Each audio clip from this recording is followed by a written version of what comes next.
রব নাই ভুবন চিরদিন। ক্ষমা করে দিও তোমরা আমায়, বলুন তোমরা আমায়, ভুল করে তাকি যদি কোনো দিন হারিয়ে যাব, রব নাই ভুবন চিরদিন। বাসে বাগানে বা গোরস্থানে হয়তো দিবে মোরে কবর। একটু দাদার কথা খেয়াল করেন, মার কথা খেয়াল করেন। এই মুহূর্তে আমি আমার আব্বার কথা খেয়াল করতেছি, কারণ আব্বাকে যেখানে দাফন করছি গোড়ার মধ্যে একটা বাঁশের জাল। বাসে বাগানে বা গোরস্থানে হয়তো দিবে মোরে কবর। তোমরা আমায় যাবে ভুলে, রাখবে না জানি কোন খবর। পড়বে কি মনে আমার কথা, ফেলবে কি অশ্রু কোন দিন হারিয়ে যাব, রব নাই ভুবন চিরদিন। বলুন হারিয়ে যাব একদিন আমি, রব নাই ভুবন। এ ভাইরা, বাপমার চেহারা খেয়াল করে পড়েন। ক্ষমা করে দিও তোমরা আমায়, বলো আমায়, ভুল করি তাকে যদি কোনো দিন হারিয়ে যাব, রব নাই ভুবন চিরদিন। বলো হারিয়ে যাব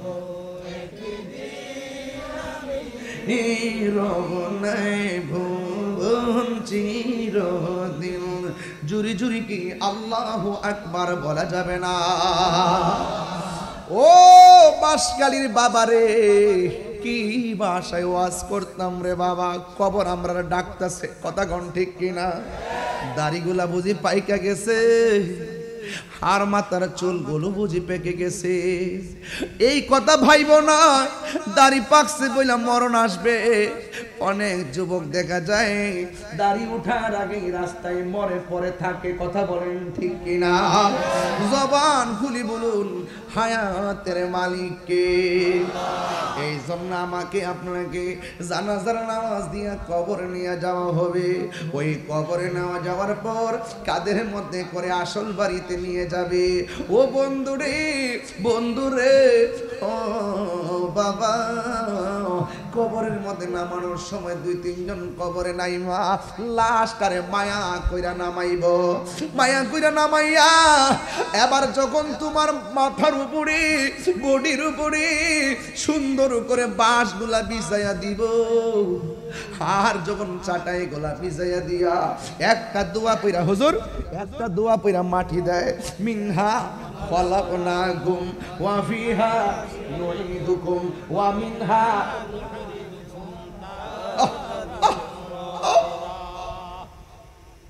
আমি আমার আব্বার মাটি দিতে যাইয়া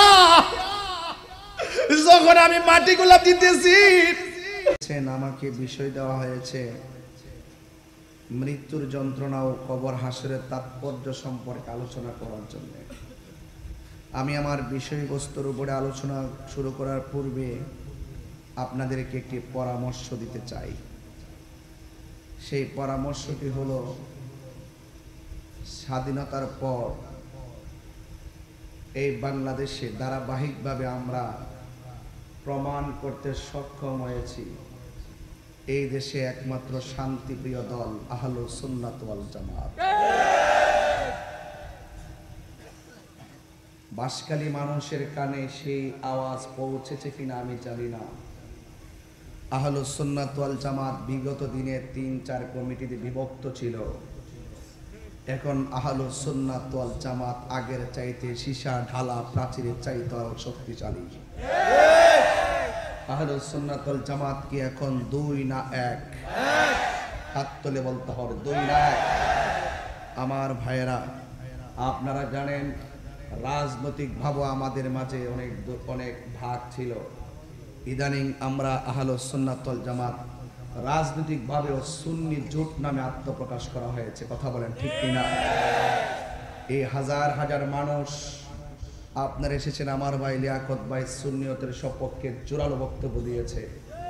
আমি আশা করব সুন্নিয়তের হাতকে যদি স্ট্রংলি শক্তিশালী করতে হয়, আমাদের আহলুস সুন্নাত ওয়াল জামাতের রাজনৈতিক যে দলগুলো রয়েছে, ওই রাজনৈতিক দল এলাকা ভিত্তিক প্রত্যেকটা দলের প্রধানকে এই পুষ্টার আওতাভুক্ত করতে হবে। কথা বলেন ঠিক কিনা বলেন? তাহলে আমাদের অংশগ্রহণ আরো সুন্দর হবে, আহলুস সুন্নাত ওয়াল জামাতের জায়গাগুলো আরো সুন্দর হবে। কথা বলেন ঠিক কিনা বলেন? আমরা খানকায় বসেও দেশ চালাবো, রাজপথে নেমেও দেশকে মেসেজ দিব, এই দেশে রাষ্ট্রযন্ত্র সুন্নিদেরকে বাদ দিয়ে রাষ্ট্রযন্ত্র কোনো সিদ্ধান্ত নিতে পারবে না। ঠিক কিনা বলেন? সার্বভৌমত্ব সুরক্ষা আমার পরিবার, আমার এক ভাই বক্তব্য দিয়েছেন, আমার কাছে খুব ভালো লাগছেন যে সার্বভৌমত্ব সুরক্ষায় এবং ইসলামের সুরক্ষায় আমাদের সকলকে ঐক্যবদ্ধ থাকতে হবে।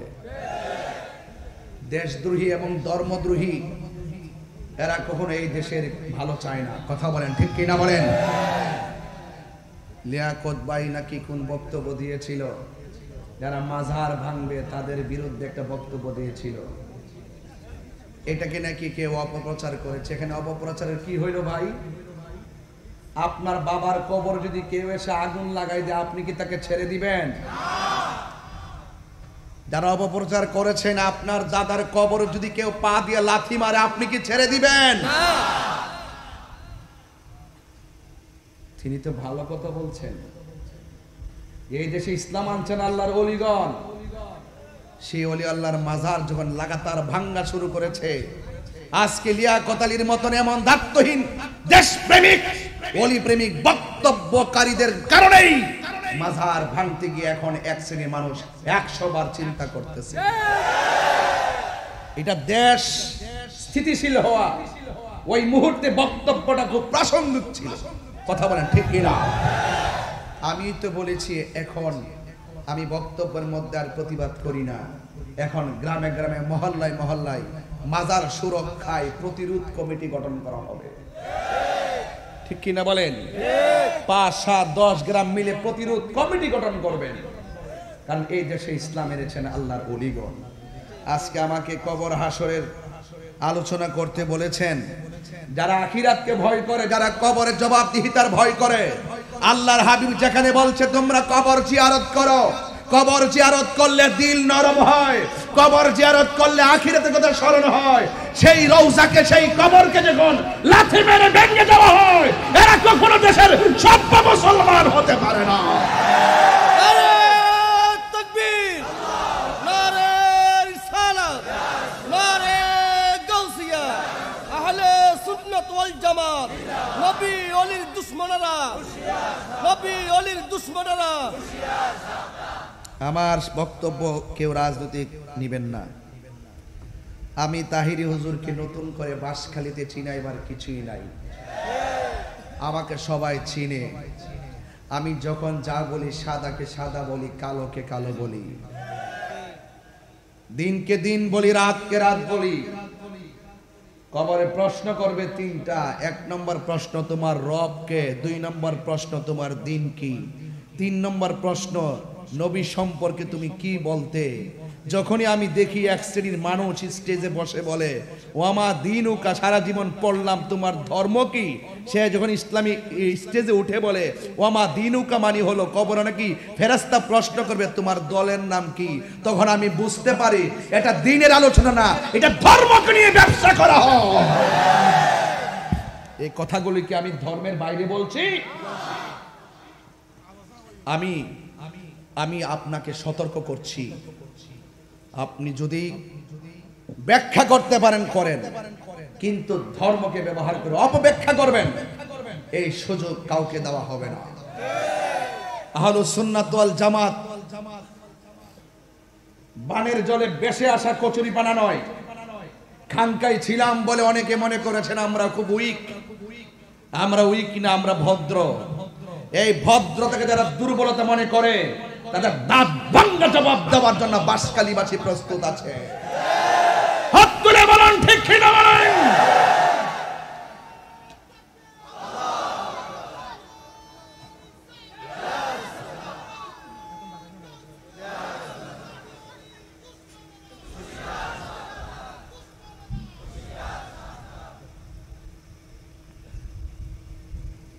যারা আল্লাহর সঙ্গে নাফরমানি করে, যারা নবীর সঙ্গে নাফরমানি করে, এদের ব্যাপারে হাফেজ আব্দুর রহমান ভাই আমার বাড়িতে গেছিলেন, আরো গেছিল কয়েকজন, অনেক ছেলেগুলা গেছিল, 5 জন গেছিলেন, ও আপনি গেছিলেন। কষ্ট দিয়েছিলাম বাড়িতে যাওয়ার পর। যাই আমার কথায় কেউ রাগ করবেন না, বলুন আসল ঘরের নাম কি? যারা আল্লাহর সঙ্গে নাফরমানি করবে, নবীর সঙ্গে নাফরমানি করবে, কোরআনের অপব্যাখ্যা করবে, নিজের ব্যক্তি স্বার্থ হাসিল করার জন্য ইসলামকে জাস্ট সময়ের সাপেক্ষে ইউজ করবে, আবার সুযোগ পেলে যারা ইসলামকে ভুলে যায়, যারা দিনের বেলায় মাথায় পাগড়ি পরে রাস্তার মধ্যে দাঁড়িয়ে নামাজ পড়ে, আর যারা রাতের বেলায় স্বার্থ সিদ্ধি হাসিল করার জন্য বান্ডেল খেয়ে ডলার খেয়ে কালার পাল্টায়, এরা মুসলমান হতে পারে না। আমরা দিনে যেমন রাত্রেও, গত 10 বছর আগে যেমন এখনো, স্বাধীনতার আগে যেমন এখনো, দেশকে যারা ভালোবাসে আমরা তাকে ভালোবাসি, ধর্মকে যারা ভালোবাসে আমরা তাকে ভালোবাসি, যারা আল্লাহর ওলিদেরকে ভালোবাসে আমরা তাদেরকে ভালোবাসি, যারা নবীকে ভালোবাসে আমরা তাদেরকে ভালোবাসি, যারা আখিরাতকে বিশ্বাস করে আমরা তাকে ভালোবাসি, যারা আহলে বাইত রাসূল সাল্লাল্লাহু আলাইহি সাল্লামকে ভালোবাসে আমরা তাকে ভালোবাসি। সেই ভালোবাসার মানুষটা যদি এমপি হয় আমি তাকে ভালোবাসি, সেই ভালোবাসার মানুষটা যদি মন্ত্রী হয় আমরা তাকে ভালোবাসি।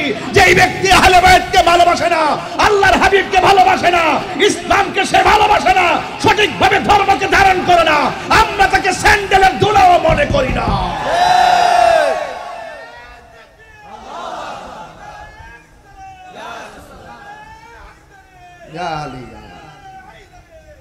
বাবার আমার, এটা আমার কথা না তো।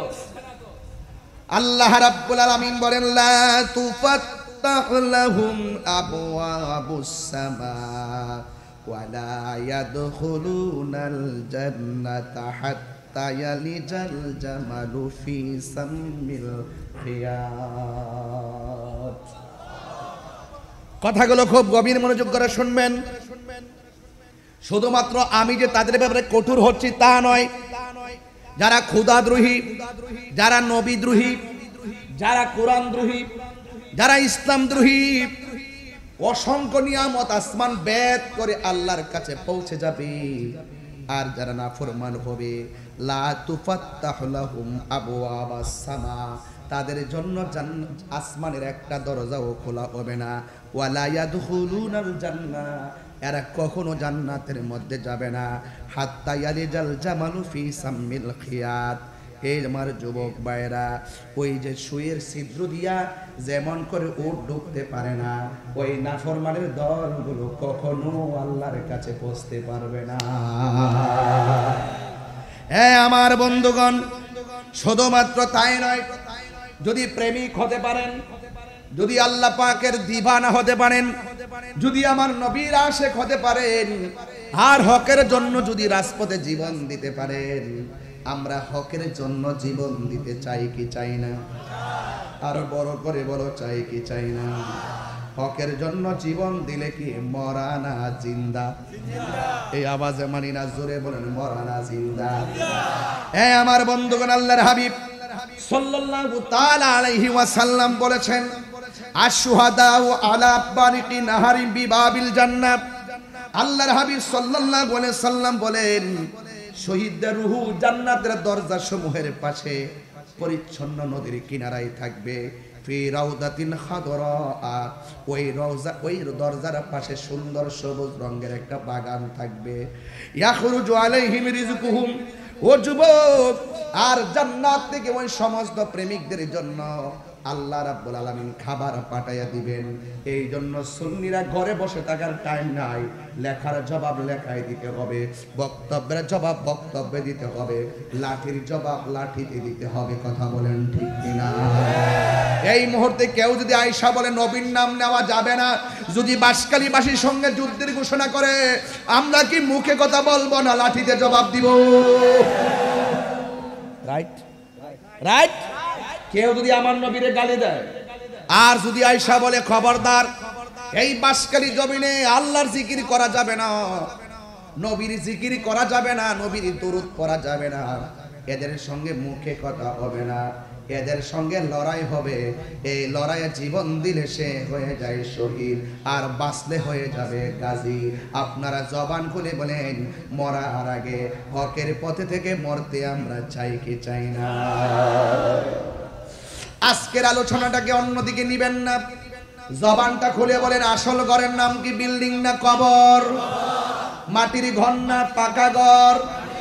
আরো বড় করে, মাটির ঘর না পাকা ঘর? এই ঘর এমন ঘর যেই ঘরে যারা গেছে আর ফিরে আসে নাই। আল্লাহ বলেন, মিনহা খালাকনাকুম ওয়া ফিহা নুঈদুকুম ওয়া মিনহা নুখরিজুকুম তারাতান উখরা। আল্লাহ রাব্বুল আলামিন বলেন, ও বান্দা, আমি আল্লাহ তোর শুরুর মালিক, আমি আল্লাহ তোর শেষের মালিক। কথা বলেন ঠিক কিনা? ইন্নাহু হুয়া ইউবদিউ ওয়া ইউঈদ। আল্লাহ বলেন, ও বান্দা, আমি আল্লাহ তোমাদের শুরুর মালিক, আমি আল্লাহ তোরে শুরু করতে যাই একটা পানির ফোঁটা উসিলা করলাম, এই পানির ফোঁটাটাকে আমি আল্লাহ রক্তপিণ্ডে করলাম, এই রক্তপিণ্ডটাকে আমি আল্লাহ গোশতের টুকরায় পরিণত করলাম, গোশতের টুকরাটাকে বডিতে পরিণত করলাম। ও যুবকের দল, আল্লাহ কত সুন্দর করে আমারে আপনারে বানাইছে। এরপরে আল্লাহ সতর্ক করে, এই মাটি দিয়েই তোমাকে বানাইলাম, এই মাটিতেই তোমাকে ফিরে দিতে হবে। আপনারা জবান খুলে বলেন, আমাদের আসল ঘরের নাম কি বিল্ডিং না কবর? হাই রে, এলাকার নামটা যেন কি? এলাকার নামটা হলো বাবার আমার উত্তর মিনজিরিতলা। এই এলাকার একটা গুরুস্থান আছে, এই গুরুস্থানের ভিতরে অনেক মানুষ কবরের মধ্যে এতিম হয়ে পড়ে আছে। আজকে আমরা যারা মাহফিলের মধ্যে বসলাম, আবার একদিন হতে পারে আগামী বছর আসার আগে আমরা কবরেও থাকতে পারি। কথা বলেন ঠিক কিনা? আজকে হয়তো আপনারা গায়ের জোরে কথা বলতেছেন, ফুলের সৌরভ, মানুষের গৌরব চিরদিন থাকে না। এই জন্য দুনিয়াতে এসে মুনাফিকি করা যাবে না, দুনিয়াতে এসে আল্লাহর সঙ্গে নাফরমানি করা যাবে না। আপনি মনে মনে ভাবতেছেন আপনার ঘাটের রোগ হয় নাই, আপনি মনে হয় খুব সবল, আপনি মনে মনে ভাবতেছেন আমি এত নাফরমানি করি, আমার তো সর্দিও লাগে নাই। এটা ভুলও ভাববেন না। বলা হয়েছে ইন্নাল্লাহা ইউমাহিলু ওয়া লা ইয়ামহুল, আল্লাহ ছাড় দেয় কিন্তু ছেড়ে দেয় না। আজকে আপনি একটা চাকরি করেন, এই চাকরির ভিতরে আপনি যদি চাকরি করেন, আপনি 10 দিন 15 দিন না গেলে বেতন কেটে দেয়। আল্লাহ তো আপনাকে একটা হাজিরা দিয়েছেন, 5 ওয়াক্ত নামাজের হাজিরা দিয়েছেন। আপনি নামাজ না পড়া রাতের বেলা মোবাইল দেখে দেখে ঘুমান, আল্লাহ ইচ্ছে করলে ঘুমের করে আপনাকে প্যারালাইসিস করে ফেলাইয়া রাখতে পারে। আরো জোরে কোন পারে কিনা? এরপর আল্লাহ আপনাকে প্যারালাইসিস করে না, এত খুন করতেছেন কিছুই করে না, এত গুম করতেছেন কিছুই করে না, এত অবাধ্যচারণ করতেছেন, আল্লাহ আপনাকে কিছুই করে না।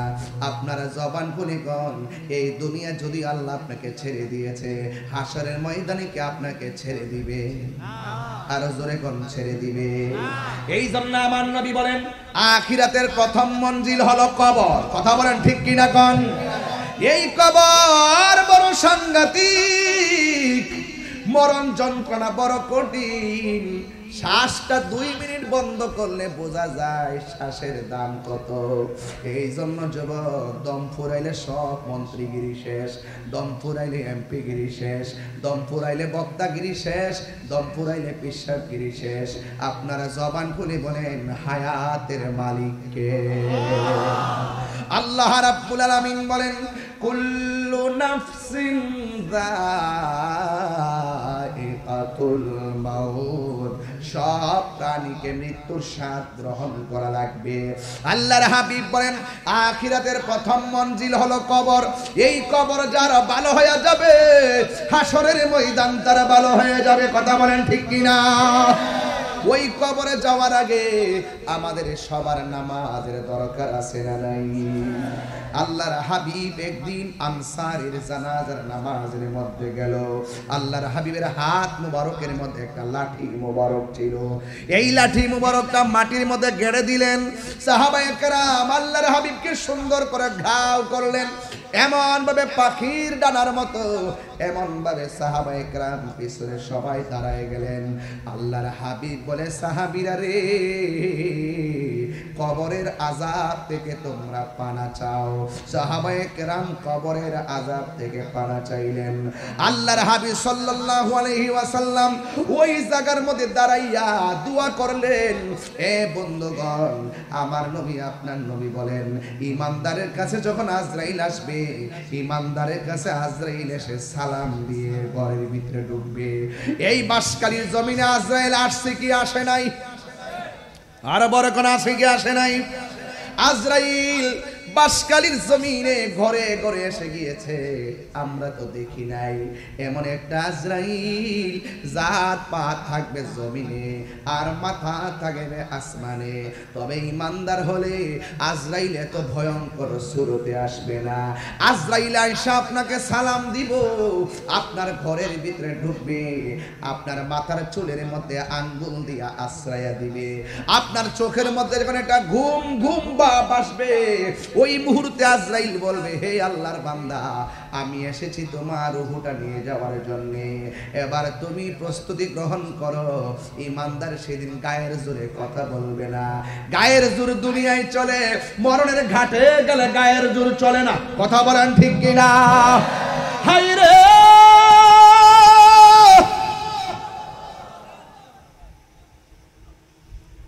ঈমানদার, আরে গায়ের জোর দুনিয়ায় চালানো চাই,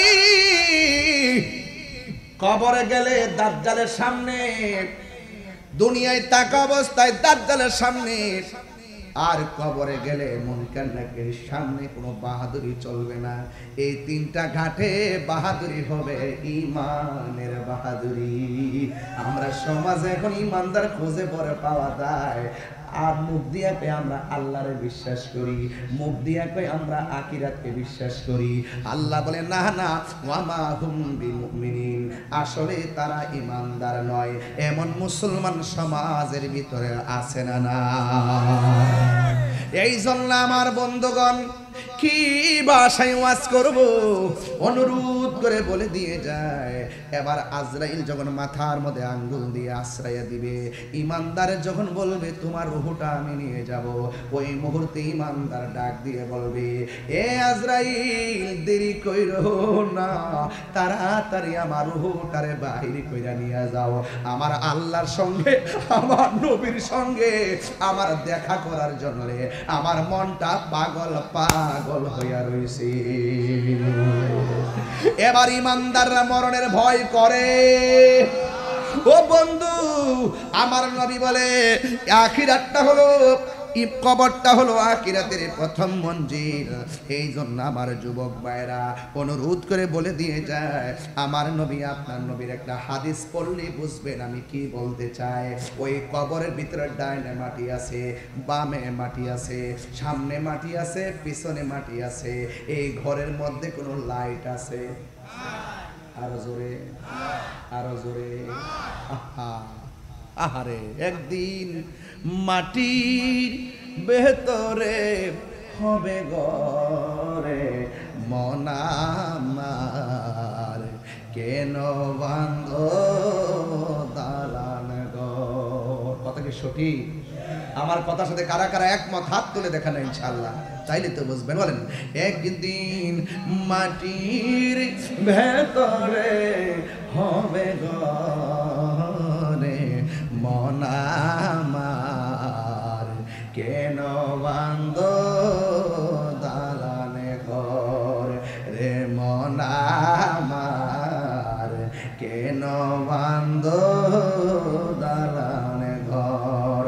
প্রাণ পাখি উড়ে যাবে পিঞ্জর ছেড়ে,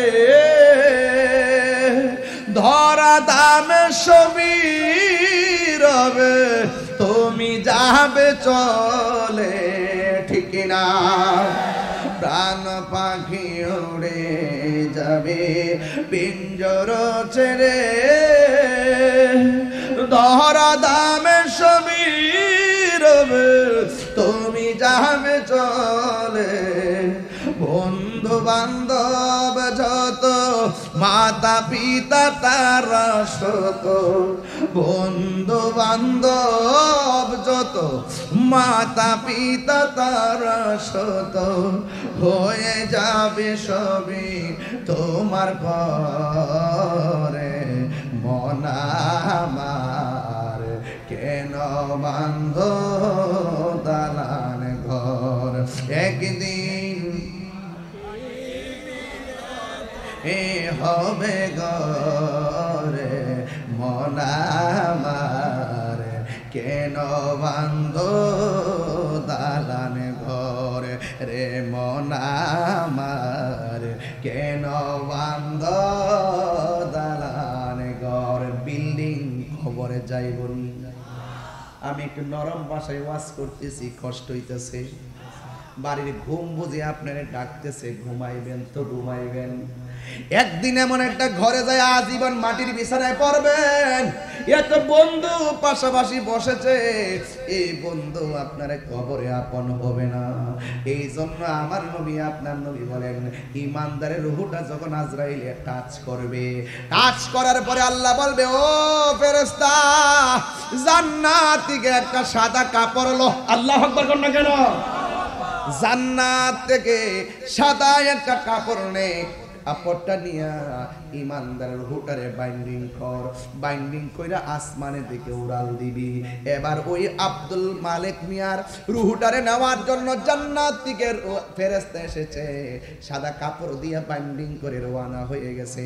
আর আব্দুল মালিক মিয়ার বডিটারে বাইন্ডিং করার জন্য একটা বাজারের নাম কোন না, হারুন বাজার থেকে কাফনের কাপড় আনতে গেল। বডিটারে বাইন্ডিং করবে হারুন বাজারের সাদা কাপড়, আর আব্দুল মালিকের রূহটারে বাইন্ডিং করবে জান্নাতের কাপড়। সুবহানাল্লাহ কোন না কেন? তাহলে আব্দুল মালিকের দাম কি বাড়লো না কমলো?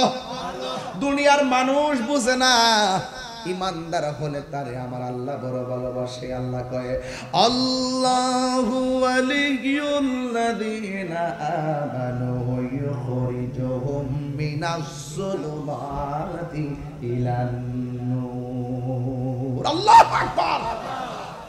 এবার আমার যুবক ভাইয়েরা, ইমানদারের রূহটাকে এইভাবে আসমানের দিকে উড়াল দিয়ে নিয়ে যাবে, আর এই দিক দিয়ে আব্দুল মালিকের বডিটারে বাইন্ডিং করার জন্য হারুন বাজারে সাদা কাপড় আছে না না?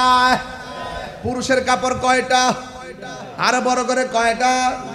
আমরা এমন মুসলমান হয়েছি, কাপড়ের কাপড় কেমনে কাটতে হয় আমরা শিখতে পারলাম না। জীবনে নিজের কাপড় এত মাপ দিলাম, জীবনের শেষ কাপড়ের মাপ কেমনে করতে হয় জানলাম না। আমরা দুনিয়াতে বসবাস করলাম, মৃত্যু মানুষটারে কেমনে গোসল দিতে হয় নিয়মটাও জানলাম না। ওই কথা কোন ঠিক কিনা কোন? আমার বন্ধুগণ, অনুরোধ করে বলি, এবার আমার আল্লাহর ফেরেশতারা তার বাইন্ডিং করে রূহটারে নিয়ে যাবে। এবার প্রথম আকাশের মধ্যে যখন যাবে, এই রূহ থেকে একটা মেশকে আম্বরের ঘ্রাণ বের হবে। জিজ্ঞাসা করা হবে, ফেরেশতা তোমার হাতের মধ্যে কি? ফেরেশতা বলবে, এটা এমক গ্রামের এমক মিয়ার ছেলের রূহ। ফেরেশতা সাথে সাথে সালাম দিবে। প্রথম আকাশ, দ্বিতীয় আকাশ, তৃতীয় আকাশ, চতুর্থ আকাশ, পঞ্চম আকাশ, সপ্তম আকাশ, 7টা আসমানে যাওয়ার পর 7টা আসমানের ফেরেশতারা রূহটারে সালাম দেয়। এরপর আল্লাহ ডাক দিয়া বলবে, হ্যাঁ ফেরেশতারা আর সামনে যাস না, আমি আল্লাহ আমার প্রেমিক বান্দার রূহটা রাখার জন্য একটা বাড়ি বানায়া দিব। ওই বাড়ির নাম হলো ইল্লিন। আল্লাহু আকবার। এত সুন্দর বাড়ি আল্লাহ বানায়া দিবে। আর এই দিক দিয়ে আব্দুল মালিক মেয়ের বডিটারে বাইন্ডিং করবে কোন বাজারের কাপড় দিয়া? আরে হারুন বাজার আসে না ভাই, হারুন বাজার থেকে সুন্দর করে বাইন্ডিং কইরা 3টা কাপড় দিয়ে বাইন্ডিং করার আগে মসজিদের পালকি আসবে, আসবে কি আসবে না? আর জোরে কোন আসবে কি আসবে না? এমন ভাবে মসজিদের, একদম বাস্তব কথা বলছি, যা আপনার জন্য রেডি, যা আপনার জন্য রেডি, যা আমার জন্য রেডি। মসজিদের খাট ঘরে আসার আগে সোজা হয়ে যান। মসজিদের খাট আসবে, কসকু সাবান দিয়ে গোসল করাবে, বড়ই পাতার গরম জল দিয়ে, তার বেশি গরমও দিবে না, বেশি ঠান্ডাও দিবে না, এমন মায়ার বান্দারে গোসল করাইব। আমার নবী, আপনার নবী বলেন, একটা মানুষ মারা যাওয়ার পরে ব্যথা পায় এমন কাজ করা যাবে না। লাস্টে গোসল করলে মায়া করে গোসল করাইবা, লামাইতে গেলে মায়া করে বানাইবা। একটা টুকা দিয়া ব্যথা দেওয়ার কথা নবী বলে নাই। আমি বড় কষ্ট পাইছি গত 1 মাস আগে, যখন দেখলাম কবর থেকে লাশ তুইলা গায়ের মধ্যে আগুন ধরাইয়া দিছে। কথা বলেন ঠিক কিনা? দেখছেন না আপনারা নেতারা? এই নেতারা দেখছেন নিও, বুঝা বুঝা চলবে, বুঝা চলবে।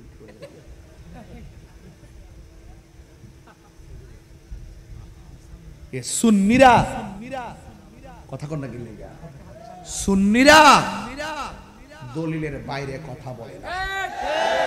হাত তুলে বলেন না কেন? হাত তুলে বলেন না কেন? সুন্নিরা কি দলিলের বাইরে কথা বলে? বর্বর জাতি হিসাবে আমরা লজ্জিত হয়েছি। কথা বলেন ঠিক কিনা বলেন? এদের আচরণের কারণে আমরা লজ্জিত হয়েছি, মুখ দেখাতে পারি। ভাগ্য বলে যে আমরা প্রতিবাদ করেছি, আমরা নিন্দা জানিয়েছি, আমরা ঘৃণা জানিয়েছি। একটা মানুষ দুনিয়ায় থাকা অবস্থায় অন্যায় করলে দেশে আইন আছে, আইন আদালত আছে। একটা মানুষ মারা যাওয়ার পরে তুমি তার বিচার করে অধিকার রাখো না, তার বিচার আমরা আল্লাহ করবে। কথা বলেন ঠিক কিনা?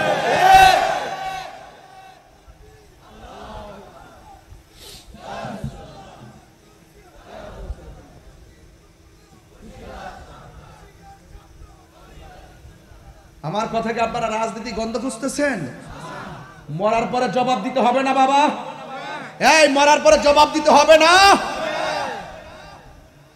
এক জাতের পোকা উঠছে, পোকার যখন পাখনা উড়ে আগুনে ভইরা মরে। কথা কোন ঠিক কিনা বলেন? আমরা সুন্নিরা হক কথা সব সময় বলে আসছি, ইনশাআল্লাহ বলবো। কথা বলেন ঠিক কিনা? মুরব্বীরা মাঝে মাঝে উঠলে ছাইরা দিয়েন, পোলাপান উঠতে না পারে। আজকে দোয়া করবো যেন আমরা আজকে যেভাবে বসছি বাঁশখালী জমিনে, এভাবেই যেন আমার নবী পাকের নূরানি কদমে জান্নাতে থাকতে পারি। কারা কারা থাকতে চান হাত তুলে দেখান ইনশাআল্লাহ।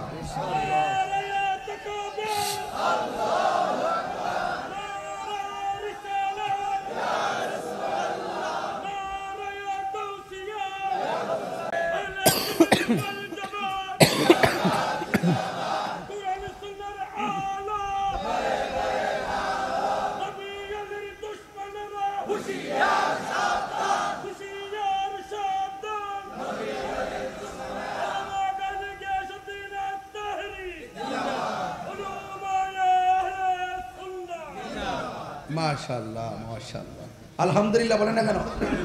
আরো বড় করে আলহামদুলিল্লাহ বলেন। আব্দুল মালিক মিয়ার কাফনের কাপড়টা আসবে কোন বাজার থেকে? আর ওই রুহুটা চলে গেছে জায়গা মতো। আমারে গোসল দেওয়ায়, আব্দুল মালিক মেরে গোসল দেওয়ায়া 3টা বাদন দিয়া মায়া কইরা খাটের মধ্যে শোয়ায়া জানাজার মাঠে নিয়ে যাবে। জানাজার ময়দানে যাওয়ার পরে একজন মানুষ এইভাবে দাঁড়াবে। ধরেন না বাবা, কষ্ট দেন না, বেশ কষ্ট দেন না। হ্যাঁ মারহাবা কর না গেলে আর বড় করে আল্লাহু আকবার। আল্লাহ, একজন মানুষ এইভাবে দাঁড়াবে ভাই, দাঁড়ায় বলবে মরহুমের লাশ আমার চাচা। দুনিয়াতে চলাফেরা করতে যায় যদি আপনাদের মনে কোনো কষ্ট দিয়া থাকে আল্লাহর রাস্তে মাফ করে দিবেন। কি আর কি মিথ্যা কথা বলতেছি? এবং যদি কোনো পাওনা দাওনা থাকেন, ওই কুমিল্লা ভাইরা, পুলিশ ভাইরা সবাই থাকেন, আপনার দরকার আছে। আমাদের দেশের মানুষ সব মারহাবা, আমাদের দেশের মানুষ ভালো, আমাদের এলাকার রান্নাও ভালো। মারহাবা জোরে। কয়নি আরেকটা কি কয়? ভাই কোনো পাওনা দাওনা থাকেন, লেনদেন থাকে, আমি আছি, আমার ভাইরা আছে, আমরা সবাই মিলে ঋণ পরিশোধ করব। কথা কয় কি না? এইভাবে দেয়। তো আমার কথা হইলো কি জানেন, একটা ঋণটা যদি থাকে বাজান সব জ্ঞানে তাড়াতাড়ি জিন্দা থাকা অবস্থায় সন্তানরা কণ্ঠপুত্রে আমার কাছে টিয়াটা পাইব ঋণটা দেওয়া। আর দুনিয়া থাকা অবস্থায় কারো কষ্ট দিয়া মরেন না। যদি কষ্ট দিয়ে থাকেন তাড়াতাড়ি মাফ চান। এমনও হইতে পারে যে কোনো মুহূর্তে মৃত্যু আসতে পারে, আপনি ক্ষমা চাওয়ার সুযোগ পাবেন না। ঠিক কি না? বান্দার হক আছে না? এই জন্য আপনারা আওয়াজ করে বলেন, আমরা দুনিয়ায় থাইকা মাপ চাই, মরতে চাই। রাজি আছেন না নাই বলেন? হারিয়ে যাব একদিন আমি, রব নাই ভুবন চিরদিন। বলুন হারিয়ে যাব রব নাই ভুবন চিরদিন। ক্ষমা করে দিও তোমরা আমায়, বলুন তোমরা আমায়, ভুল করে তাকি যদি কোনো দিন হারিয়ে যাব রব নাই ভুবন চিরদিন। বাসে বাগানে বা গোরস্থানে হয়তো দিবে মোরে কবর। একটু দাদার কথা খেয়াল করেন, মার কথা খেয়াল করেন। এই মুহূর্তে আমি আমার আব্বার কথা খেয়াল করতেছি, কারণ আব্বাকে যেখানে দাফন করছি গোড়ার মধ্যে একটা বাঁশের জাল। বাসে বাগানে বা গোরস্থানে হয়তো দিবে মোরে কবর। তোমরা আমায় যাবে ভুলে, রাখবে না জানি কোন খবর। পড়বে কি মনে আমার কথা, ফেলবে কি অশ্রু কোনো দিন হারিয়ে যাব রব নাই ভুবন চিরদিন। বলুন হারিয়ে যাব একদিন আমি, রব নাই ভুবন। এ ভাইরা, বাপমার চেহারা খেয়াল করে পড়েন। ক্ষমা করে দিও তোমরা আমায়, বলো আমায়, ভুল করি তাকে যদি কোনো দিন হারিয়ে যাব রব নাই ভুবন চিরদিন। বলো হারিয়ে যাব রব নাই ভুবন চিরদিন। জুরি জুরি কি আল্লাহু আকবার বলা যাবে না? ও বাঁশখালীর বাবা রে, কি ভাষায় ওয়াজ করতাম রে বাবা। কবর আমরা ডাকতেছে, কথা কোন ঠিক কিনা? দাড়িগুলা বুঝি পাইকা গেছে, আর মাথার চুলগুলো বুঝি পেকে গেছে। এই কথা ভাইব না, দাড়ি পাকছে বইলা মরণ আসবে। অনেক যুবক দেখা যায় দাড়ি উঠার আগে রাস্তায় মরে পড়ে থাকে, কথা বলেন ঠিক কিনা? জবান খুলি বলুন হায়াতের মালিককে। এই জন্য আমাকে আপনাকে জানাজার নামাজ দিয়ে কবরে নিয়ে যাওয়া হবে। ওই কবরে নেওয়া যাওয়ার পর কাদের মধ্যে করে আসল বাড়িতে নিয়ে যাবে। ও বন্ধুরে, বন্ধুরে, ও বাবা, কবরের মধ্যে নামানোর সময় 2-3 জন কবরে নাইমা লাশটারে মায়া কইরা নামাইব। মায়া কইরা নামাইয়া এবার যখন তোমার মাথার উপরে বডির উপরে সুন্দর করে বাঁশগুলা বিছাইয়া দিব, আর যখন চাটাই গোলা বিছাইয়া দিয়া একটা দোয়া পইরা হুজুর একটা দোয়া পইরা মাটি দেয়, মিনহা খলাকনাকুম ওয়া ফিহা নুঈদুকুম ওয়া মিনহা।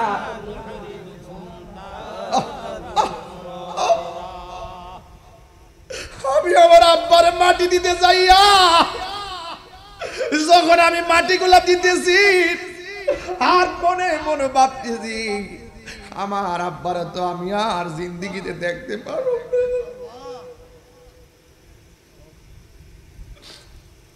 আমার আব্বার মাটি দেওয়ার সময় খবর আমি নিজে নামছি, চেহারাটার মধ্যে দাড়ি মুখ বদ্ধ, যখন হাতটা বলেছি আব্বা গো আর বুঝি তোমার দেখতাম না। এমন ভাবে মাটি দেওয়ার সময় আমি পড়েছি, আমি শুরুতে বলছি শব্দটা বড় ভারী, শব্দটা বড় ভারী। আল্লাহ এত মায়া দিলে বানাইছে গো।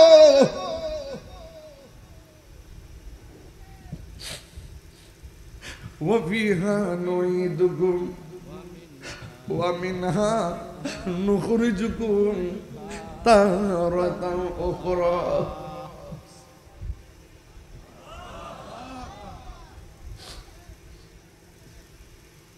হে বন্ধু, নবীর হাদিসটা যখন পড়ি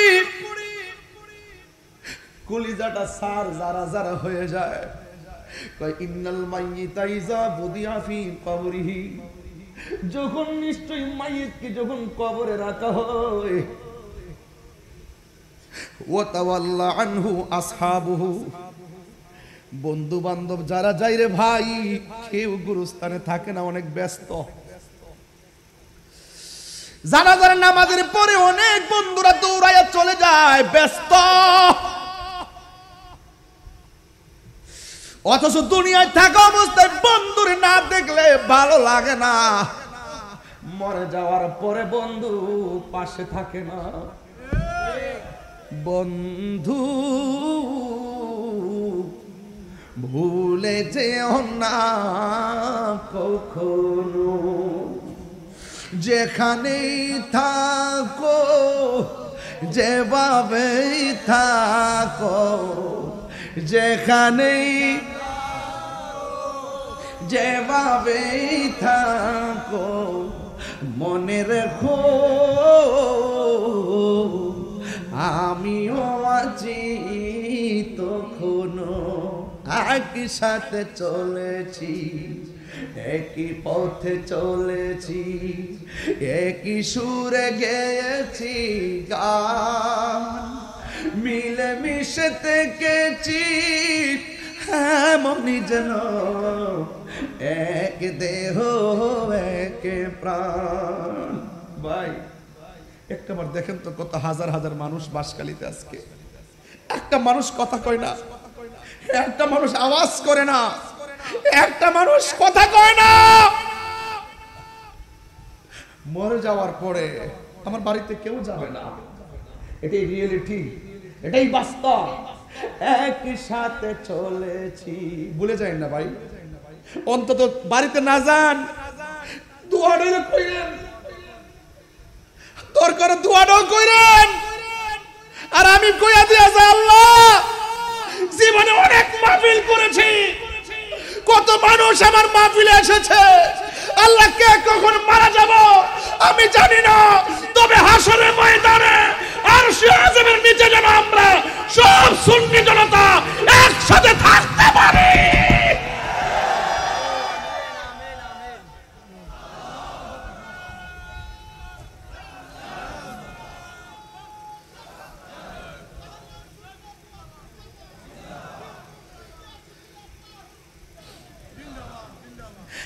একই সাথে চলেছি, একই পথে চলেছি, একই সুরে গেয়েছি গান, মিলে মিশে থেকেছি এমনই যেন এক দেহ এক প্রাণ।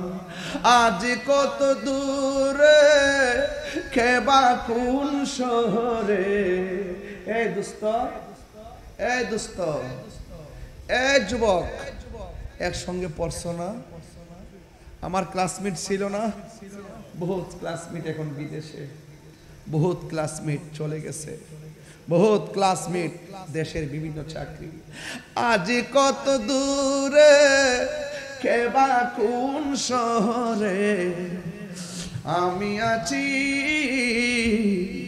আমি আছি কাছে যেন বন্ধু ভুলে যেও না কখনো। বাবা হাদিস শরীফে দেখছি বাবার বন্ধুর সঙ্গে সন্তান ভালো ব্যবহার করতে হয়। বাবার বন্ধুকে খুঁজে বের করবে, বাবার বন্ধুকে খুঁজে বের করবে এই জন্য কারণ বাবার আদর্শের বহুত কথা বন্ধুর মধ্যে পাওয়া যায়। কথা বলেন, বাবার বন্ধুকে খুঁজে বের করবেন, ওই বন্ধুর কাছে আপনার বাবার অনেক আদর্শ থাকবে। এই জন্য বাবাকে যে সম্মান করতেন বাবার বন্ধুদেরকে সেই সম্মান করবেন। মাঝে মাঝে দাওয়াত করে বাড়িতে আনবেন, আইনা কথা বলবেন, সম্মান দিবেন, এটা হাদিসের ভাষা। কথা বলেন ঠিক কি না বলেন? এই জন্য আমার যুবক ভাইয়েরা কি ভাষায় কথা বলবো রে? বলা হচ্ছে ওয়াতাওয়াল্লা আনহু আসহাবুহু, ওই আপনজনরা লাশটারে কবরে রাইখা সুন্দর করে চলে আসবে। ইন্নাহু লা ইয়াসমাউ আলিহিম, এবং কবরের ভিতরে বন্ধুরে যে আপনি রাখবেন, আপনি যে আসতেছেন, আপনার পায়ের আওয়াজ কবর পাশে শুনতে পারবে। আতাহুম মালাকানে, এরপরে দুইজন ফেরেশতা কবরের মধ্যে আসবে। পায়া কৌদানহি, ওই কবরের ভিতরে আইসা কবর বাসিরে উঠায়া বসাবে। ও বন্ধুরি, ওই সময়টা কেমন হবে রে যখন ফেরেশতা তোমারে কবরে উঠায়া বসাবে। একটা সেলাই সারা কাপড়ের কাপড় পইরা কবরে থাকবেন। ডানে মাটি থাকবে, বামে মাটি থাকবে, সামনে মাটি, পিছনে মাটি থাকবে, লাইট নাই, বাতি নাই। বলা হচ্ছে ফায়া কৌদানহি, ও বন্ধু কবরবাসীদের যখন উঠায়া বসাবে, উঠায়া বসার পরে কি বলবে জানেননি? ফায়া কুলান লাহু, ওই দুইজন ব্যক্তি কবরবাসীকে বলবে, মা কুনতা তাকুলু ফি হাজার রাজুল মুহাম্মদ। ওই কবরের ভিতরে মাইয়াতকে দুইজন ফেরেশতা বলবে, নবী সম্পর্কে তুমি দুনিয়াতে কি বলতে? ফা আম্মাল মুমিন, যদি কবরবাসীটা মুমিন হয়, ফায়াকুলু, সে বলবে আশহাদু আন্নাহু আব্দুল্লাহি ওয়া রাসূলুহু। ওই লোকটা বলবে, আমি সাক্ষ্য দিচ্ছি তিনি হলো আল্লাহর বন্ধু এবং আল্লাহর রাসূল। এরপরে কি হবে জানেন? এরপর কয় ফায়াকুলু উনজুর ইলা মা, ফায়াকুল ফাউনজুর ইলা মাকাদিকা মিনান নার। ও কবরবাসী, তুমি জবাব দিয়েছো, তোমার সামনে থেকে একটু সামনে তাকাও। সামনে তাকায় দেখবে জাহান্নামের আগুন ধাউ ধাউ করে জ্বলতেছে। এবার কবরবাসী বলবে, ও ফেরেশতারা, আমি তো জবাব দিয়েছি, আমি তো নবীকে চিনেছি, তাইলে আমার সামনে কেন জাহান্নামের আগুন তুলে ধরলেন? এবার কয় তোমাকে দেখাচ্ছি, উত্তর না দিলে কি অবস্থা হইতো, এই জন্য আগুনটা আগে দেখাইলাম। কদ আবদালাকাল্লাহু বিহি মাকআদাম মিনাল জান্নাহ, তুমি কবরে সুন্দর জবাব দেওয়ার কারণে আমার আল্লাহ ওই জাহান্নামের বাঁকা জাহান্নামের আগুন বদল কইরা আমার আল্লাহ তোমার জন্য জান্নাতের বাগান বানায়া দিছে। চিৎকার মেরে কি আল্লাহু আকবার বলা যাবে না? ও বন্ধুরি, এরপরে আমার নবী বলেন, আর কবরবাসী যদি ফা আম্মাল কাফের ওয়াল মুনাফিক, ওই কবরবাসী যদি মুনাফিক হয়, আমার সমাজের ভিতরে মুনাফিক আছে না নাই? আছে। আওয়াজ আসতে হইলো কেন বাবা? আর বড় কেন আছে না নাই? মুনাফিকরা কথা বললে কি বলে? মিথ্যা বলে। মুনাফিকরা কথা বললে কি বলে? এবং ওয়াদা করলে ভঙ্গ করে, ওয়াদা করলে এবং আমানত রাখলে। তাহলে এমন প্রকৃতির মানুষ সমাজে আছে না নাই? কথা বললেই মিথ্যা বলে, কথা বললেই মিথ্যা বলে। আপনার সামনে এসে আপনার কথা, আরেকজনের কাছে গেলে আরেকজনের কথা। এই সমস্ত মুনাফিকদের কারণে সমাজে অরাজকতা সৃষ্টি হয়। কথা বলেন ঠিক না বেঠি? এই মুনাফিকরা কি জান্নাতের ভিতরে থাকবে নাকি জাহান্নামের নিচে থাকবে? তো আমরা কি জান্নাত চাই না জাহান্নাম চাই? আল্লাহর হাবিব সাল্লাল্লাহু আলাইহি সাল্লাম বলেন, একদিন আমার নবী দুইটা কবরের পাশ দিয়ে হেঁটে যায়। রসুল দেখছেন কবরে আযাব হচ্ছে। আল্লাহর হাবিব কবরে গাছ লাগিয়ে দিলেন। সংক্ষেপ বলছি, রসুল বলেন বেশি কোনো কারণে কবরে আযাব হচ্ছে না, দুইটা কারণে কবরে আযাব হচ্ছে। এক নম্বরে এই কবরের মানুষটা চুগলখুরি করত। এই চুগলখুর তো মনে হয় আপনাদের এলাকায় নাই, আছে কিনা বলেন? এই চুগলখুরদের কারণে অনেক সংসারে বিয়া ভেঙে যায়, বিয়ে করে না, বিয়া ভেঙে যায়। এই চুগলখুরদেরকে চেনা বড় কঠিন। নির্বাচন করতেন না, দেখবেন মুনাফিক আর চুগলখুর কত প্রকার ও কি কি। দিনের বেলা আপনার থেকে খাইবো, রাতের বেলা আরেকজন থেকে খাইবো, বুটের দিন ঘুমাই থাকবো, এর দুটোটা খাওয়ান জায়েজ করবো। এমন কেমন মুনাফিক আছে না নাই বলেন? এই মুনাফিকদের কাছ থেকে আমাদেরকে দূরে থাকতে হবে। কথা বলেন ঠিক কিনা বলেন? এই জন্য আমার ভাইয়েরা, রসুল বলেন এই কবর মানুষটা চুগলখুরি করত, আর ওই কবরের মানুষটা প্রস্রাব করে পবিত্রতা অর্জন করতো না। আমি আমার যুবকদেরকে বলবো, প্রস্রাব করে ডিলাকুলুপ নিবেন, পবিত্র থাকবেন, আর আল্লাহর কাছে বলবেন, আল্লাহ যেই দিন আমাকে মরণ দিবেন আমাকে আপনি পবিত্র অবস্থায় মরণ দিয়েন। আল্লাহকে বলবেন, আল্লাহ যেই দিন আমাকে মরণ দিবেন আমাকে নামাজ অবস্থায় মরণ দিবেন। এমন মরণ হলে লাভ আছে না নাই? ও বন্ধুরে, গভীর মনোযোগ মহব্বত নিয়ে বসে যান।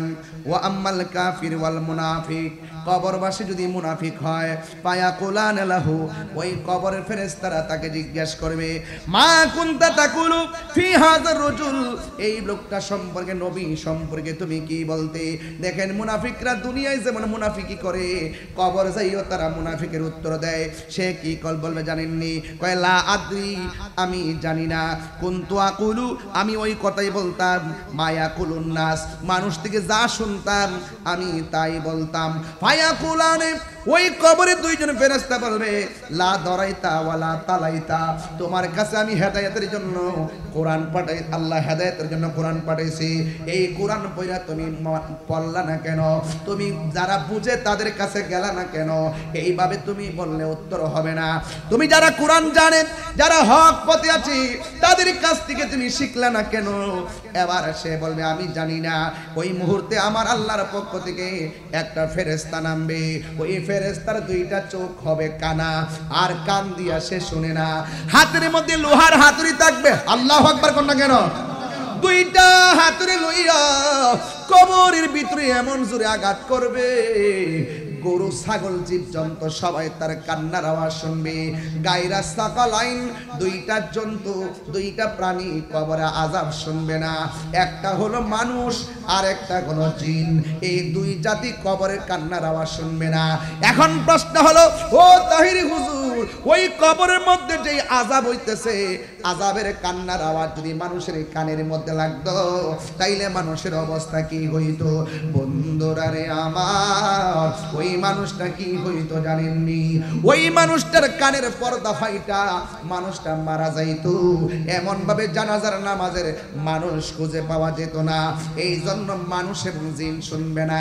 আর একটা কারণ হলো, গরু ছাগলের হিসাব হাসরের ময়দানে হবে না। হাসরের ময়দান হবে দুইটা জাতির হিসাব, একটা হলো মানুষ আর একটা হলো জিন। কেন হবে? কয় আল্লাহ মানুষ এবং জিন জাতিকে বানাইছে একমাত্র আমার আল্লাহর গোলামি করার জন্য। তাইলে আওয়াজ করে বলুন, আমার নামাজের দরকার আছে না নাই? এই আওয়াজে মানি না, জোরে বলো আছে না নাই? নামাজ পড়লে আল্লাহ খুশি না বেজার? হ্যাঁ যুবক ভাইয়েরা, 5 ওয়াক্ত নামাজ না পড়া কবরের মধ্যে যদি আপনি যাবেন, আমার নবী আপনার নবী বলেন, বেনামাজি হইয়া কবরের মধ্যে গেলে কবরের মধ্যে 3টা শাস্তি অবধারিত।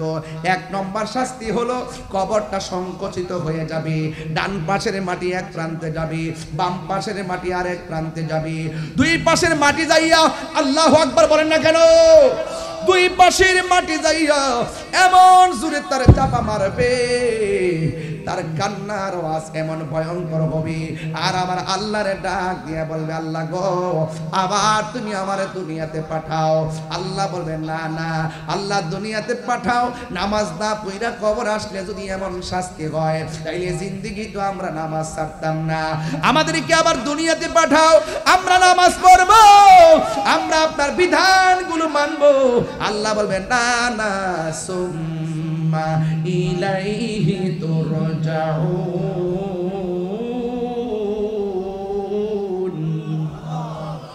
না না এই দুনিয়াতে আর ফিরে যাওয়া যাবে না এই জন্য যুবক ভাইয়ের আমার কই দিন কবরে থাকবো আমরা জানি না এখন তো কবরটা বড় স্বাভাবিক মনে হয় আজকে থেকে 300 বছর আগে যারা কবরের মধ্যে পড়ে আছে তারা জানে কেমনে দিন যাইতেছি আজকে থেকে 600 বছর আগে যারা কবরে শুয়ে আছে হাড্ডি পর্যন্ত নাই ওই দিন আমি হাদিস শরীফে দেখলাম একটা মানুষ মারা যাওয়ার পরে সর্বপ্রথম তার নাকের গোড়াটা পচে যায় এই নাক দিয়ে পেটের ভিতরে পোকাগুলা বের হয়ে আগে চেহারায় আঘাত করে 2 নম্বর কি হয় 2 নম্বর 1 নম্বর তার এই নাকটা পচে যায় 2 নম্বর তার হাতের নখগুলো খুলে পড়ে যায় 3 নম্বরে তার চোখের মধ্যে অ্যাটাক করে 4 নম্বরে তার পেটের মধ্যে আঘাত করে 5 নম্বরে তার হাড্ডি থেকে গোশতগুলো আলাদা হয় 60 বছর পর্যন্ত হাড্ডিগুলা মাটির মধ্যে পড়ে থাকে 60 বছর পরে মাটিতে পোকাগুলা পর্যন্ত হাড্ডিগুলা খেয়ে ফেলে এই জন্য আপনার আমার ইতিহাস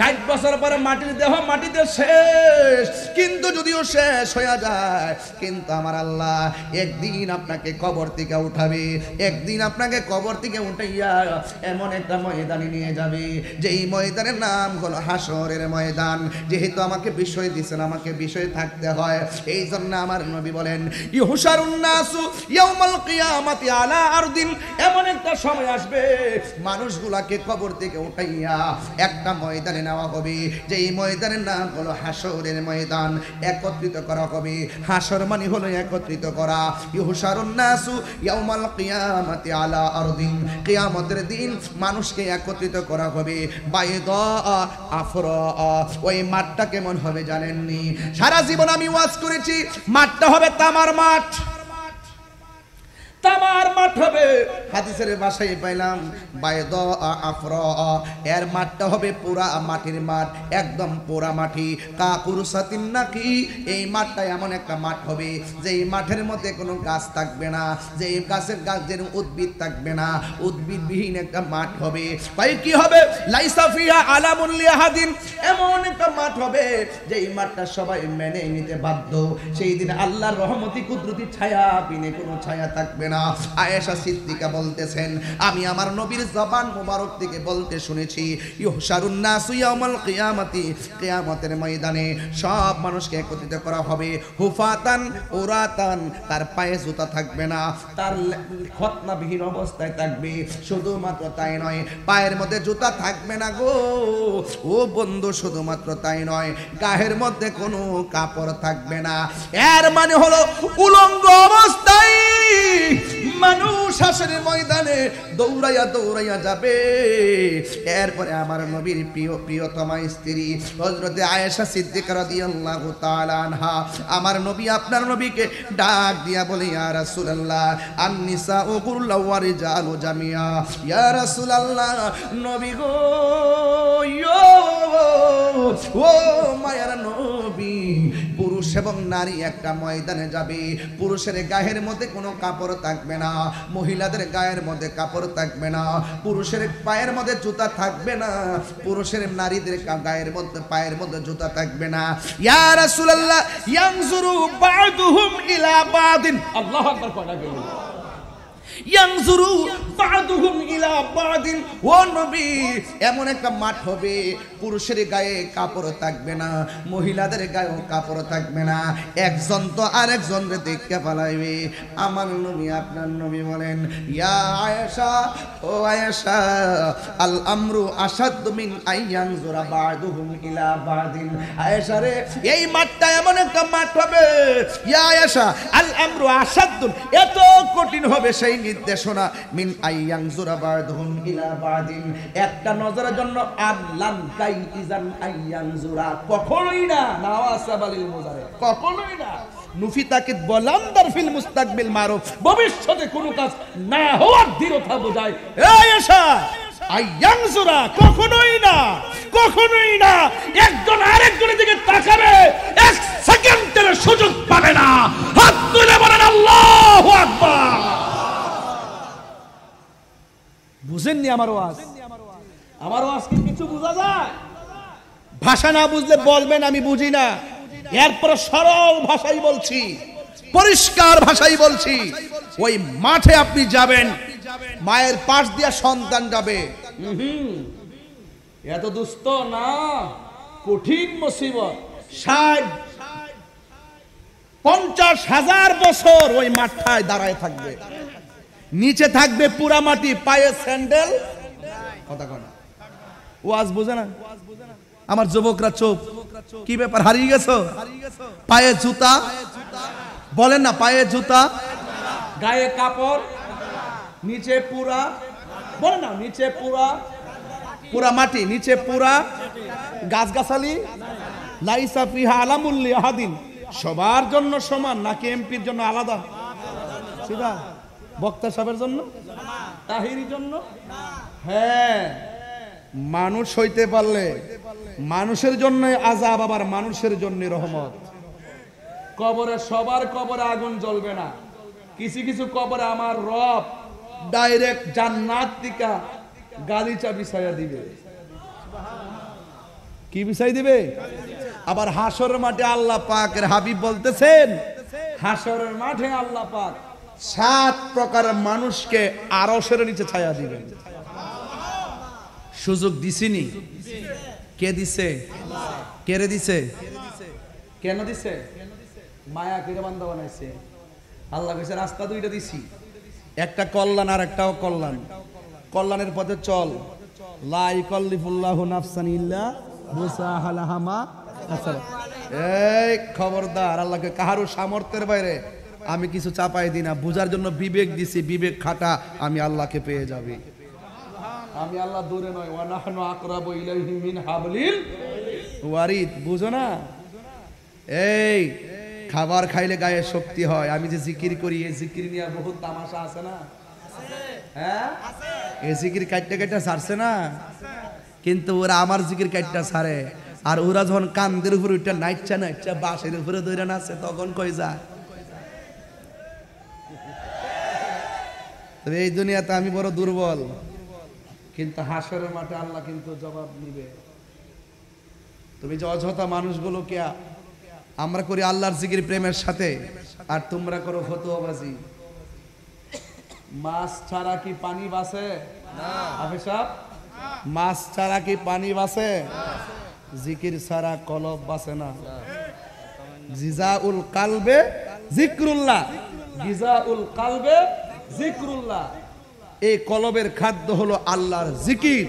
এই জিকির যদি না করেন, শুধু দেহ ফর্সা হইলে চলে না, শরীর মুড়া হইলে চলে না।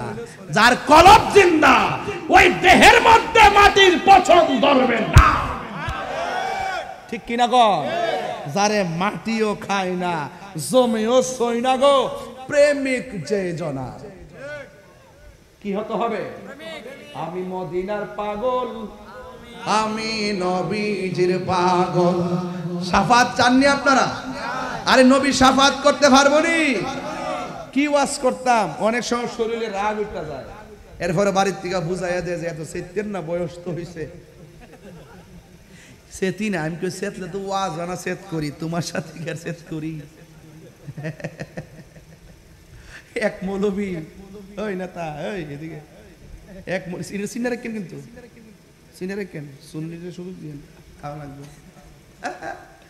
এক এক এক মৌলবী এইরকম স্পিকার ধরে বলতেছে, হাসরের মাঠে নবী সুপারিশ করব দূরের কথা, নবীর জান নিয়ে নাকি ঠেলা ঠেলি।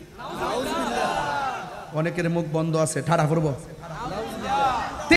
মোর নবী কথা বলিবেন। হুজুর বুখারী শরীফ দ্বিতীয় খণ্ড কিতাবুল আম্বিয়া, অত বড় হাদিস বলার টাইম নাই। মোর নবী কথা বলিবেন, বুখারী শরীফে কইলা দেখো না।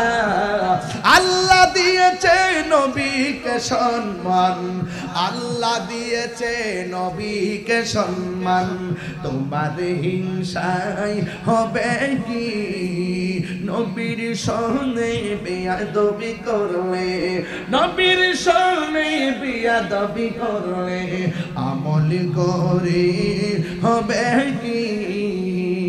মাকর ভাই বলা না, আমার নবীর শাফাত আমরা চাই কি চাই না? আরে চাই কি চাই না? আমার নামাজ কবুল হয়েছে কিনা আমি জানি না, আমার রোজা কবুল হয়েছে কিনা আমি জানি না, আমার হজ কবুল হয়েছে কিনা আমি জানি না, আমার যাকাত কবুল হয়েছে কিনা জানি না, বাস খালি আজকের মাহফিল কবুল হয়েছে কিনা জানি না। তবে একটা কথা গ্যারান্টি, ওয়ারেন্টি দিয়ে বলতে পারি, আমার আল্লাহর হাবিবকে আমরা জীবনের চাইতে বেশি ভালোবাসি, ভালোবাসি, ভালোবাসি। ঠিক কিনা? আল্লাহ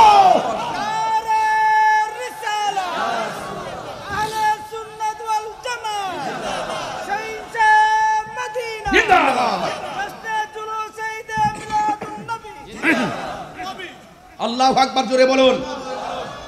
তো হাসর মাঠে বলতে পারো ওই মহব্বত যার আছে দুনিয়াতে গুনাহ করছে, একটা ছোট গুনাহ আর একটা কথা কয় না, একটা ছোট গুনাহ আর একটা ছোটটাকে কি বলা হয়? সগীরা। আর বড়টারে তো রাসূল কি দেখেন, রাসূল কি কয়? কয় শাফাআতি লি আহলিল কাবাইর মিন উম্মতি। যারা নবীর শাফাত মানে না, হেরার থুতা আমার জুতা। আমরা ডরাইতেছেন আজকে, একটু ডরাইতেছেন যে আপনি তুফান টুফান আয় কিনা।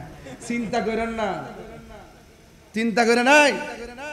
তো নবীজি কয় শাফাআতি লি আহলিল কাবাইর মিন উম্মতি, আমার উম্মতের মধ্যে যারা কবিরা গুনাহ করে ফেলেছে, কিন্তু ভিতরে কি আছে?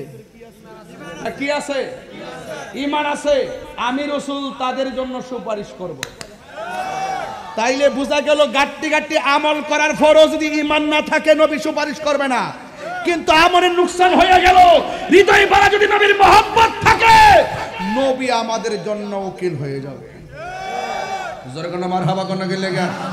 নবী সুপারিশ করার ক্ষমতা আছে না নাই? এই বাবা, জুম্মা যে পড়ছেন কবুল হয়েছে কিনা জানেন? হাসর মাঠে কি নিয়ে উঠবেন? বলেন নবী নিয়ে উঠবো। কি নিয়ে উঠবো? নবীর ভালোবাসা নিয়ে উঠবো, নবীর প্রেম নিয়ে উঠবো। কথা বলেন ঠিক না বেঠি? এই জন্য আমরা নামাজ পড়ি, রোজা রাখি, হজ করি, যেহেতু কবুলের ওয়ারেন্টি গ্যারান্টি কার্ড আমার কাছে নাই। আল্লাহ কবুল করতে পারে, নাও করতে পারে, কিন্তু নবীর মহব্বতের ব্যাপারে সুন্নিদের আকীদা এত কঠিন। কেউ যদি আমরা বলে যে 10,000 টাকা দিব, নবীরে গালি দেয়, আমরা বলবো বেটা 10,000 না 10 কোটি বিলিয়ন দিল আল্লাহর হাবিবের বিরুদ্ধে কথা বলতে পারবো দৈন্তা নয়াকার না। আমার যুবক পোলাপানগুলো কোথায়? যুবক ছেলেগুলো কোথায়? আমরা কি নবীজিকে বকা দিব? নবীর বিরুদ্ধে কথা বলবো? নবীর শাফাআতকে অস্বীকার করব? নবী গায়েব জানে এই কথা কি অস্বীকার করব? নবী হাজির নাজির এটাকে অস্বীকার করব? নবী নূরুন আলা নূর এটাকে অস্বীকার করব? নবী কবরে সশরীরে থাকবেন এটা কি অস্বীকার করব?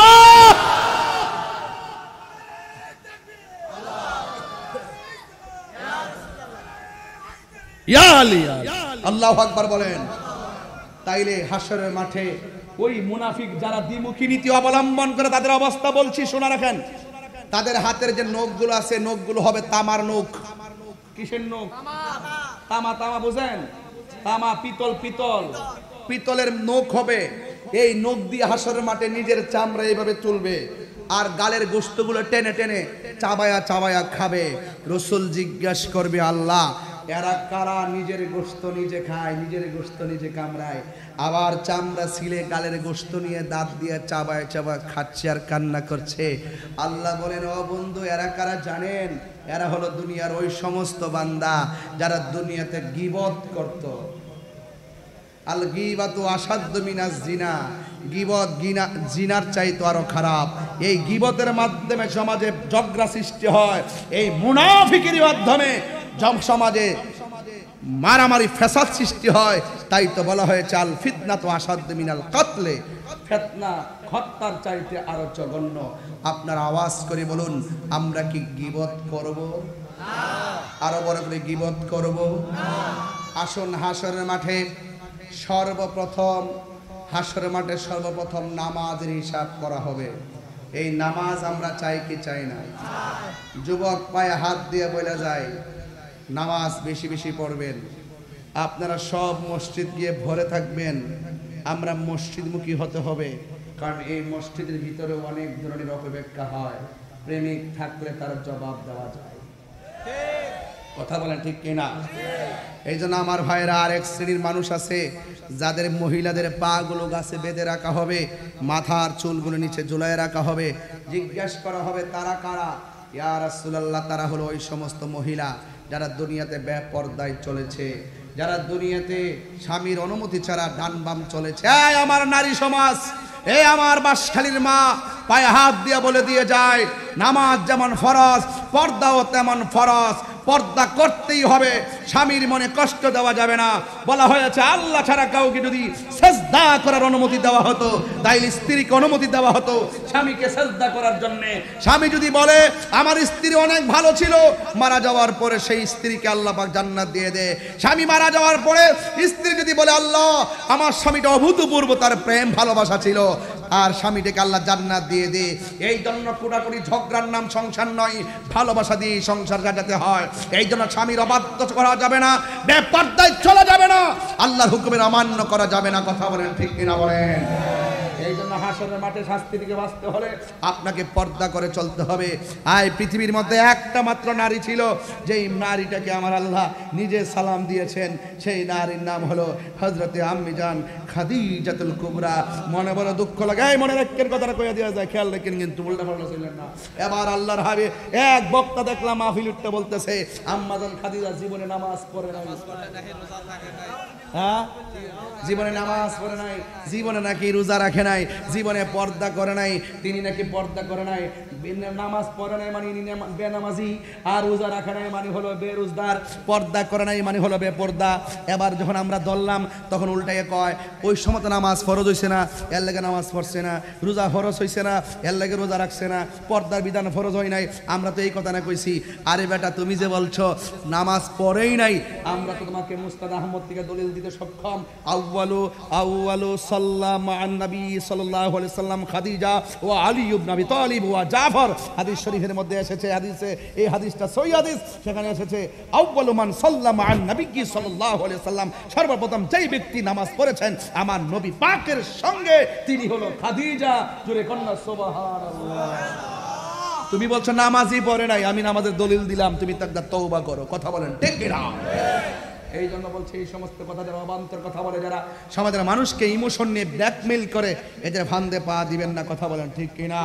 আল্লাহ আমাদের সকলকে বোঝার তৌফিক দান করুন, আমিন। আসেন দাঁড়িয়ে নবীরে সালাম দিব। ইয়া